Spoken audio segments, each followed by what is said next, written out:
Hello दोस्तों, welcome है आपका हमारे यूट्यूब चैनल में। Pensioners, family pensioners as well as कर्मचारियों के लिए कई सारे बड़े अपडेट्स हैं, जिनमें पहला बड़ा अपडेट है आप सभी के लिए 18 मंथ्स के डीए और डीआर को लेकर के एक बड़ा अपडेट आया है। साथ ही साथ दूसरा बड़ा अपडेट फिटमेंट फैक्टर 3.68 और फिटमेंट फैक्टर 3 को लेकर के आया है। आपको जानकारी के लिए बता दूं कि फिटमेंट फैक्टर ही वो क्रूशियल रोल प्ले करता है जिससे आपकी पेंशन, आपकी सैलरी और आपकी बाकी चीजें जो एरियर्स वगैरह हैं वो बढ़ते हैं। वो फिटमेंट फैक्टर ही होता है। उस पर एक बड़ा अपडेट निकल कर आ रहा है। साथ ही साथ बड़े अपडेट्स हैं जो पेंशनर्स ने कमेंट्स किए थे, उनको कुछ जानकारियां चाहिए थी। आपने देख सकते हैं कि आपके भी कमेंट्स इसमें होंगे। आपको अगर कोई डाउट है तो आप हमें कमेंट करते हैं और हम उनका आंसर नेक्स्ट वीडियो में देने की कोशिश करते हैं। तो कई सारे कमेंट्स लिए गए हैं इसमें जिनका इसमें हम आंसर देने की कोशिश करेंगे। साथ ही साथ इसमें फिक्स्ड मेडिकल अलाउंसेस को लेकर भी एक बड़ा अपडेट है और इसके अलावा ओल्ड पेंशन स्कीम को लेकर भी एक बड़ा इसमें अपडेट देने वाला हूं मैं। थोड़ा सा वीडियो लॉन्ग हो जाएगा, लेकिन आपके लिए इसमें बहुत ही इंफॉर्मेशन वाली जो है अपडेट्स होंगी। साथ ही साथ कई सारे आपको जानकारियां देखने को इस वीडियो में मिलेंगी, इसलिए इस वीडियो को पूरा लास्ट तक देखिएगा। और अगर चैनल पर पहली बार आए या पहली बार हमारे वीडियो को देख रहे हैं तो आपसे एक रिक्वेस्ट है कि आप हमारे चैनल को फ्री में सब्सक्राइब जरूर करिएगा। सब्सक्राइब करने के लिए आपको ब्लैक बटन को प्रेस करना है सब्सक्राइब के, जो कि आपके स्क्रीन पर दिखाई दे रहा होगा। साथ ही साथ आप हमारे लेटेस्ट इन्फॉर्मेशन आप तक पहुंचे उसके लिए आपको घंटे के निशान को प्रेस करना है, तभी आपके पास हमारी वीडियोस की लेटेस्ट इन्फॉर्मेशन या लेटेस्ट अपडेट्स आपके फोन पर आ पाएगी और आप हमारे वीडियोस को इसी तरीके से आगे कंटिन्यू वॉच करते रहेंगे। आपको जानकारी के लिए एक बात बता दें हम कि आप हमारे चैनल पर pensioners, family pensioners as well as कर्मचारियों के वेलफेयर से related notification, circulars, office memorandum समझाए जाते हैं। साथ ही साथ अगर उनको कोई प्रॉब्लम्स होती है उनके पेंशन, सैलरी, इवन आपकी कर्मचारियों की सैलरी से रिलेटेड, तो हम उनको बताते हैं कि क्या एक्शन लेने, क्या कार्रवाई करने हैं, जिससे उनको आगे अपने पेंशन, सैलरी में उनको कोई प्रॉब्लम ना हो पाए। चलिए पहली बड़ी खबर की तरफ लेके चलते हैं, जो कि आ रही है 18 मंथ्स डी और डीआर को लेकर के। आपको जानकारी के लिए बता दूं, भारतीय प्रतिरक्षा मजदूर संघ की तरफ से एक इम्पोर्टेंट लेटर जो है माननीय फाइनेंस मिनिस्टर को लिखा गया है, जिसमें कोविड-19 के दौर में 18 मंथ्स के डी और डीआर का जो एरियर्स है वो रोका गया था। उसके बाद वहां पर उन्होंने सरकार से रिक्वेस्ट की है कि अब सिचुएशन बहुत अच्छी हो गई है, भारत की जीडीपी 5वें नंबर की जीडीपी बन चुकी है। ऐसे में पेंशनर्स और फैमिली पेंशनर्स का, कर्मचारियों का 18 मंथ्स का डी और डीआर का एरियर्स जो है सरकार को देना चाहिए, चाहे भले वो 3 से 4 अलग अलग इंस्टॉलमेंट में देना चाहिए, ऐसा यूनियंस और फेडरेशन कहती रही है। हालांकि इस लेटर के अकॉर्डिंग जो फाइनेंस मिनिस्टर को ऑनरेबल फाइनेंस मिनिस्टर को गया है लेटर्स, उसमें कई सारी चीजें और भी हैं, जिसमें बताया गया है कि कैसे क्रूशियल रोल प्ले किया कर्मचारियों ने कोविड के टाइम पे।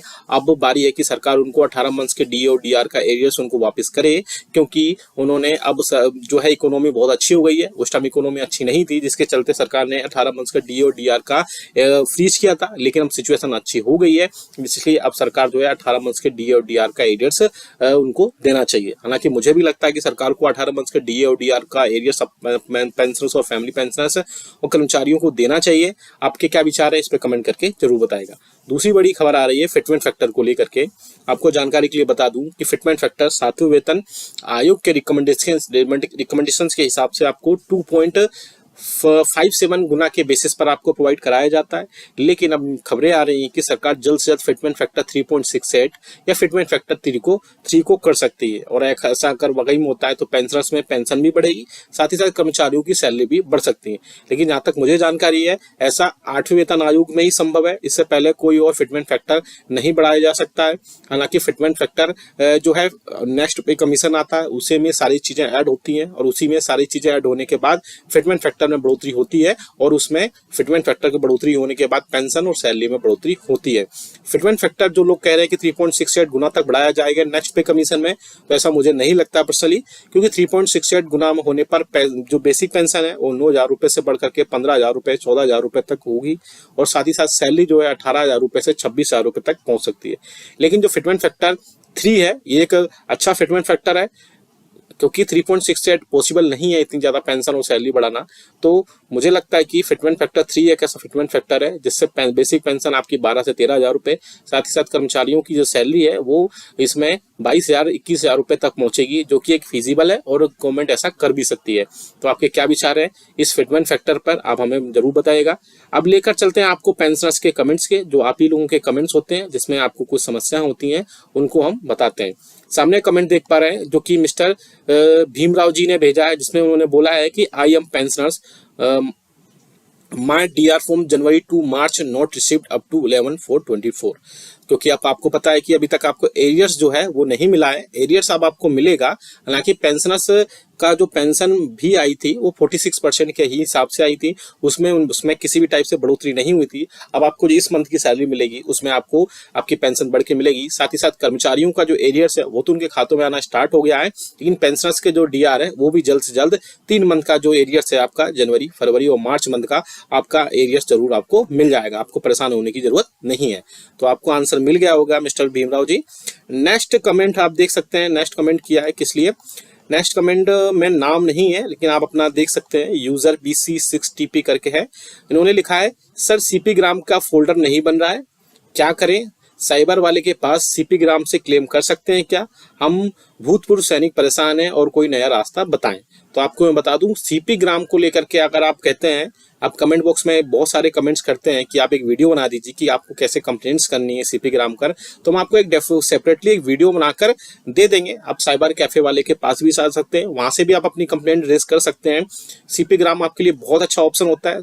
तुरंत वहां से एक्शंस होते हैं और तुरंत आपको वहां से जो भी आपके बेनिफिट्स हैं वो भी आपको मिल जाते हैं। लेकिन अगर आपको आप चाहते हैं कि हम खुद एक जो है सेपरेट वीडियो बनाते हैं कि आपको कैसे उस पर ID बनानी है, कैसे फोल्डर बनाना है, कैसे अपडेट्स करने हैं, कैसे कंप्लेंट रेज करने हैं, तो वो भी हम कर देंगे। आप हमें कमेंट बॉक्स में कमेंट कर देगा, या फिर आप साइबर वालों के पास जा सकते हैं, वहां से भी आप अपना बनवा सकते हैं। आपको आंसर मिल गया होगा।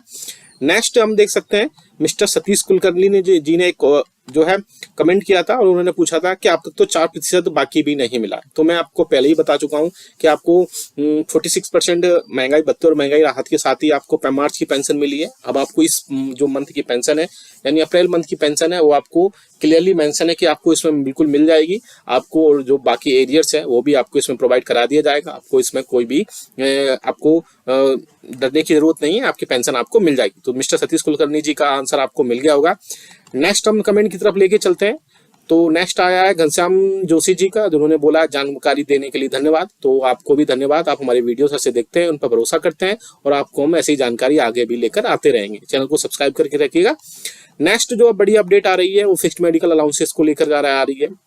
बेसिकली बहुत सारे पेंशनर्स ऐसे हैं जिनको फिक्स्ड मेडिकल अलाउंसेस भी नहीं मिलता और ECHS के फायदा भी नहीं मिलता है।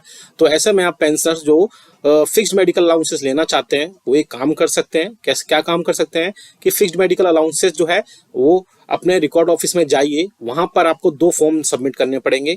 पहला जो फॉर्म होगा नॉन मेंबरशिप ऑफ ECHS होगा, यानी कि जो ECHS का आपने मेंबरशिप नहीं ले रखी है उसके लिए एक फॉर्म आता है, वो फॉर्म फिल करिएगा और उसको वहां पर सबमिट कर दिएगा।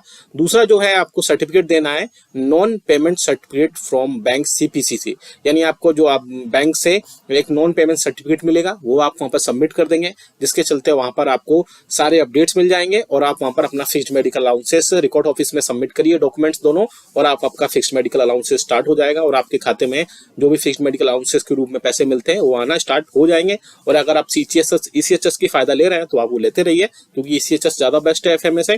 FMA में 1000 रुपए ही मिलते हैं, लेकिन इसमें बढ़ाने की भी बात चल रही है फिक्स्ड मेडिकल अलाउंसेस को। लेकिन अभी कंसर्न मिनिस्ट्री से यानी ministry of health and family welfare से